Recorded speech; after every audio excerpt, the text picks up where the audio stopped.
নমস্কার বন্ধুরা, মনের খোঁজে গোপাল সোনা ইউটিউব চ্যানেলে তোমাদের প্রত্যেককে আবারও সুস্বাগত। আশা করি গোপাল সোনার কৃপায় প্রত্যেকে ভীষণ ভালো আছো। আমিও গোপাল সোনার কৃপায় খুব ভালো আছি। তো বন্ধুরা, আজকেও আমার এই নতুন ভিডিওতে তোমাদের জন্য থাকছে আরও একটা ভীষণ চমৎকার, ভীষণ রোমহর্ষক, ভীষণ রোমাঞ্চকর এবং রহস্যমণ্ডিত আর প্রচণ্ড আকর্ষণীয় কিছু বিষয়। আজকে এই ভিডিওতে থাকছে এই যে কলিযুগ, এই কলিযুগের শেষ কোথায়, এই কলিযুগের শেষ কিভাবে হবে আর কেমনভাবেই সেটা সম্ভব। তাহলে বুঝতে পারছো বন্ধুরা কীরকম বিশাল একটা চমকপ্রদ ব্যাপার হতে চলেছে। তাহলে চলো শুরু করি আজকের ভিডিও। তো বন্ধুরা, কলিযুগ অর্থাৎ আমরা যে যুগে আছি, এবার তোমাদের বলি যে এই কলিযুগের সময়কাল কত। কলিযুগের সময়কাল হচ্ছে 4,32,000 সৌরবর্ষ বা মানববর্ষ। এই কলিযুগের সূচনা কখন হয়েছিল? এই কলিযুগের সূচনা হয়েছিল খ্রিস্টপূর্ব 3102 খ্রিস্টপূর্বাব্দে। তাহলে বুঝতে পারছো কত বছর আগে কলিযুগের সূচনা হয়েছিল। আর কলিযুগের মানে কলিযুগ অতিক্রান্ত হয়েছে প্রায় 5124 বছর অতিক্রান্ত হয়েছে। আর এই কলিযুগের এখনো তাহলে কত বাকি? এখন বাকি কলিযুগে 4,26,876 বছর। তাহলে বুঝতে পারছো বন্ধুরা এখনো কতকাল বাকি আছে। এবার তোমাদের বলি এই কলিযুগ, এই নামটা কেন? কলিযুগের নামের অর্থ কি? কলিযুগের নামের অর্থ হচ্ছে কালো যুগ, অর্থাৎ ছায়া। অর্থাৎ এই কালো রং, এই সমগ্র পৃথিবীর সব প্রকৃতির যে এক একটা জিনিসের যে এক একটা রং, সেই সমস্ত রঙকে শুষে নিয়ে সমগ্র পৃথিবী যখন কালো অন্ধকারে ঢেকে যাবে, এটাই হচ্ছে কলিযুগ। কলিযুগের একদম চূড়ান্ত পর্যায়। এবং তখন আরও কি কি হবে আমি আরেকটা ভিডিওতে বলেছিলাম। এই কলিযুগের একদম মানে শেষের অনেক আগে থেকেই অনেক কিছু ছোটোখাটো ঘটনার মাধ্যমে বোঝা যাবে যে কলিযুগের একদম শেষ পর্যায়ে বা শেষ পর্যায়ের কিছু আগে এসে উপস্থিত হয়েছে।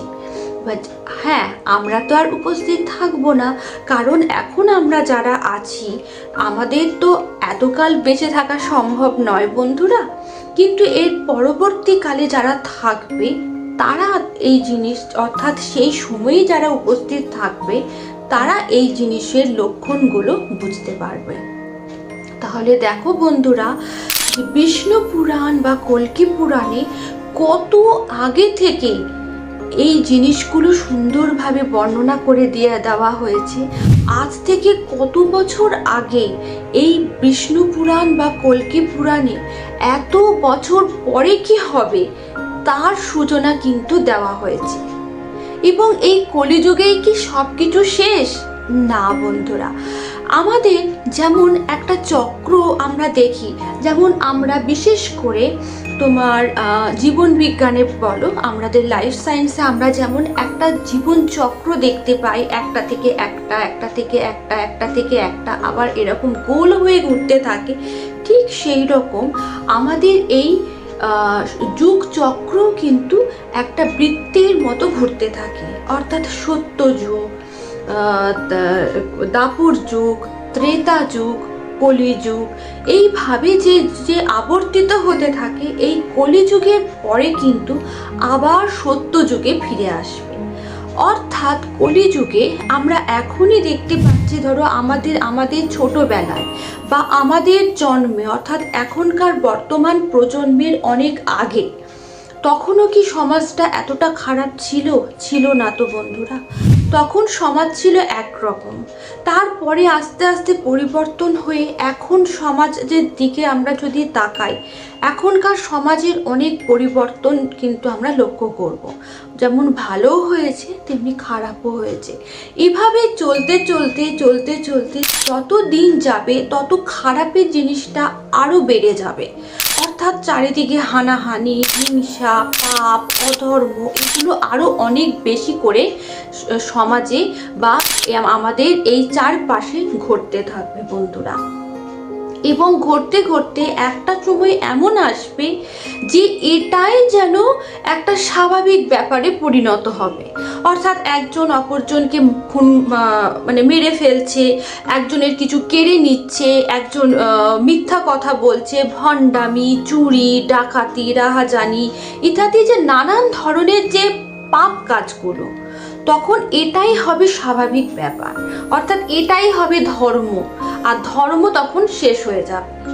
যখন এইরকম একটা কঠিন পরিস্থিতির সৃষ্টি হবে, অর্থাৎ আমাদের জীবন রেখা অর্থাৎ কালচক্র সম্পূর্ণ অন্যদিকে ঘুরতে থাকবে। অর্থাৎ ঘড়ির কাঁটা যদি এই দিকে ঘোরে, সেটা তখন এই দিকে ঘুরতে শুরু করবে, মানে সম্পূর্ণ বিপরীত একটা ধর্ম। ঠিক তখনই হবে কলিযুগের একদম মধ্য বা শেষের কিছু আগের পর্যায়ে। তো বন্ধুরা, এই কলিযুগে কি কি জিনিস ঘটতে চলেছে তাহলে শোনো বন্ধুরা, এক এক করে বলি।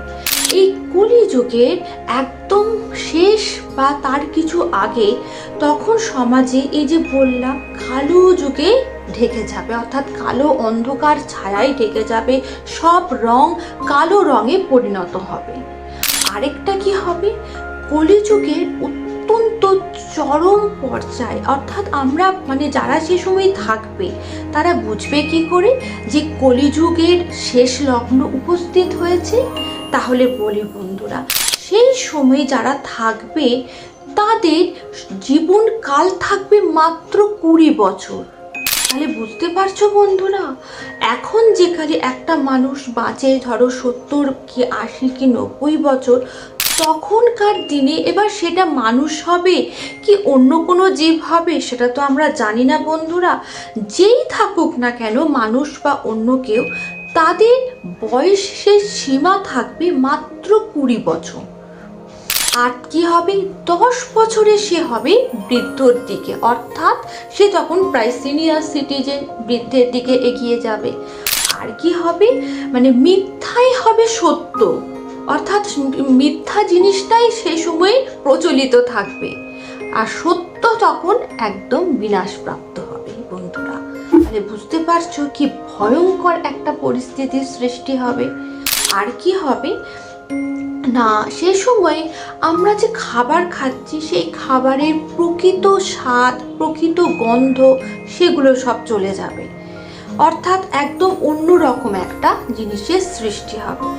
আর কি হবে, মানুষ নিজেকে ছাড়া আর কাউকেই চিনবে না, অর্থাৎ সে শুধু জানবে শুধু নিজেকে, অন্যকে তো বোঝা বা অন্যের জন্য করা তো দূরের কথা, তার কথা ভাববেই না। সে ভাববে পৃথিবীতে একমাত্র সেই আছে, তারই সব কিছু জিনিসের প্রয়োজন, অন্য কারোর নয়। আরেকটা কি হবে না, সেই সময়ে প্রচণ্ড বৃষ্টি বর্ষণ হবে, কি প্রচণ্ড খরা হবে, অন্নাভাব দেখা দেবে ইত্যাদি নানান ধরনের জিনিসের সৃষ্টি হবে বন্ধুরা। গোটা পৃথিবী এক অন্ধকারাচ্ছন্ন অবস্থায় ঢেকে যাবে। আর কি হবে, আরও একটা মারাত্মক জিনিসের সৃষ্টি হবে বন্ধুরা, সেটা হচ্ছে আকাশে সেই সময় নাকি 12টা সূর্য দেখা দেবে। ভাবতে পারছো কি ভয়ঙ্কর জিনিস হবে, আকাশে তখন 12টা সূর্য দেখা দেবে, আর এই 12টা সূর্যরশ্মির তেজে সমগ্র পৃথিবীর জল শুকিয়ে যাবে। আর কি হবে না, কলিযুগে যখন একেবারে অন্তিম পর্যায়ে শেষ লগ্নে এসে উপস্থিত হবে ধ্বংসের কলিযুগের ধ্বংসের যখন একদম শেষ সীমায় উপস্থিত হবে, তখন আমাদের যে গঙ্গা নদী, সেই গঙ্গা নদী নিজে থেকে শুকিয়ে যাবে, শুকিয়ে সেটা বৈকুণ্ঠে ফিরে যাবে বন্ধুরা। তাহলে বুঝতে পারছো কি ভয়ঙ্কর একটা পরিস্থিতির সৃষ্টি হবে। যাক, আমার তো শুনেই ভয়ে গায়ের লোম খাড়া হয়ে যাচ্ছে বন্ধুরা। এবং আরেকটা হচ্ছে যে গলা শুকিয়ে যাচ্ছে, যে কি ভয়ঙ্কর একটা পরিস্থিতি হবে। যাক, সেটা এখনো অনেক কাল বাকি আছে, এখনই তো আর হচ্ছে না। তাহলে কলিযুগ তোমাদের কীরকম লাগলো বলো। এবং আজকের ভিডিওটা শুধুমাত্র এইটুকুই থাকলো বন্ধুরা, অর্থাৎ কলিযুগের এই কলিযুগ কি, কলিযুগের শেষ কিভাবে হবে, কলিযুগের লগ্ন কি, মানে শেষ লগ্ন কিভাবে আসবে। আর এই রকম আরও যদি তোমরা কিছু কিছু জানতে চাও, তাহলে অবশ্যই আমাকে কমেন্ট করো বন্ধুরা। আর কি কি টপিকের ওপর তোমরা জানতে চাও, আরও কি কি জিনিসের ওপর তোমরা ভিডিও পেলে খুশি হবে, এই সমস্ত কিছু তোমরা যদি জানতে চাও, তাহলে অবশ্যই আমাকে কমেন্টে লিখে জানিও বন্ধুরা। আমি তোমাদের সেই কমেন্ট দেখে আমি অবশ্যই সেই রকমভাবে তোমাদের জানানোর চেষ্টা করব এবং সেই মতন ভিডিও বানাবো। আজকের ভিডিও এইটুকুই থাক, কিন্তু শেষ করার আগে গোপাল সোনা তো উঁকি মারছে আর মিটি করে হাসছে, বলছে ওর সঙ্গে কখন দেখা করাবো তোমাদের। তাহলে চলো ভিডিওটা শেষ করার আগে গোপাল সোনাকে একবার তোমাদেরকে দেখিয়ে দিই, তা নাহলে তো আমি ভিডিওটা শেষই করতে পারবো না। চলো তাহলে গোপাল সোনাকে একবার বাই বাই বলে দিই। তো এই দেখো বন্ধুরা, গোপাল সোনা, এই দেখো গোপাল সোনার মিষ্টি মিষ্টি মুখটা। এই সবেমাত্র গোপাল সোনা ঘুম থেকে উঠবো করছে, এখনো ঠিকঠাক ওঠেনি, কিন্তু উঠবো করছে। দেখেছো ওর মুখটা আর চোখ দুটো দেখো, মনে হচ্ছে এক্ষুনি সবেমাত্র ঘুম থেকে উঠলো। আর এই হচ্ছে গোমাতাও তাই, খাবার সবেমাত্র দিয়েছি, একটু খেয়েছে, বাকিটা পরে খাবে। আর এই হচ্ছে দেখো হাবলু গাবলু, তো বলে দাও যে আমি এইমাত্র ঘুম থেকে উঠেছি, এখন একটুখানি আমি খেলাধুলা করব, তারপরে সন্ধেবেলায় খাবার খাবো। আর তোমরা সবাই কেমন আছো? তোমরা আমাকে লাইক করো অনেক অনেক, আমাকে তোমাদের কেমন লাগে অবশ্যই কমেন্টে জানিও। আর আরও অনেক অনেক বন্ধুদের মধ্যে আমাকে শেয়ার করে দাও। আর আরও অনেক বন্ধুদের নিয়ে পরের ভিডিওতে চলে এসো, আরও অনেক নতুন নতুন গল্প করব। ততক্ষণে তোমরা ভালো থেকো, সুস্থ থেকো, হাসি খুশি থেকো, আর অবশ্যই আমাকে সাবস্ক্রাইব করে আমার পাশে থেকো। খুব ভালো থেকো তোমরা। দেখা হচ্ছে পরের ভিডিওয়। আর আমার তরফ থেকে রইল রাধে রাধে, হরে কৃষ্ণ বন্ধুরা।